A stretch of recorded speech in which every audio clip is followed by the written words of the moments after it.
আজ আপনাদের বলবো মুর্শিদাবাদ জেলার কান্দি থানার খোসবাসপুর গ্রাম ও খড়গ্রাম থানার রতনপুর গ্রামের গর্ব।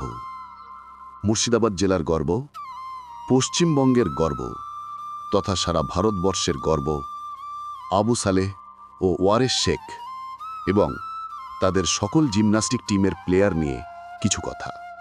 আর আমি সিঙ্গার বাপি। ভিডিওটা বানালাম একটু হয়তো বড় হয়ে গেল। অনুরোধ রইল ভিডিওটা দেখার ও লাইক কমেন্ট শেয়ার করার। তো শুরু করছি আজকের এই ভিডিও। ইনি হচ্ছেন আবু সালেহ আর ইনি হচ্ছেন ওয়ারিস শেখ। সত্যি বলছি ভাই, দুজনেই কিন্তু খুব ভালো মানুষ, প্রায় দেখা হয়, যথেষ্ট ভালোবাসে। আর এনাদের সাথে পরিচয় যখন আমাদের চাটরা গ্রামে জিমন্যাস্টিক খেলা শিখাতে আসতো, আর আমাদের গ্রামের বহু ছেলেকে শিখিয়েছে এবং বড় বড় টিভি চ্যানেলে কাজ করেছে। আবু সালের এই জিমন্যাস্টিক টিমটা সোনি টিভি, কালার্স টিভি, জি বাংলা থেকে শুরু করে সাউথ ইন্ডিয়ান চ্যানেলগুলোতেও কাজ করেছে।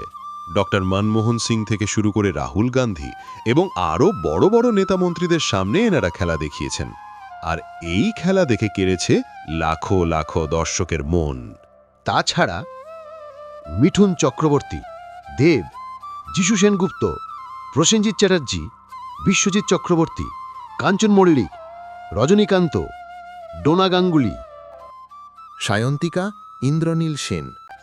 এছাড়া আরও বড় বড় সেলিব্রিটিদের সামনে জিমন্যাস্টিক খেলা দেখিয়েছেন।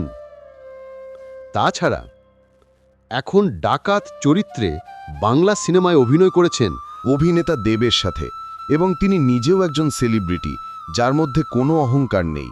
যেই লোকটা একটা সাধারণ গ্রাম থেকে উঠে যে এত বড় নামডাক হয়েছে, তার ভিডিও বানাবো না এটা কখনো হয়?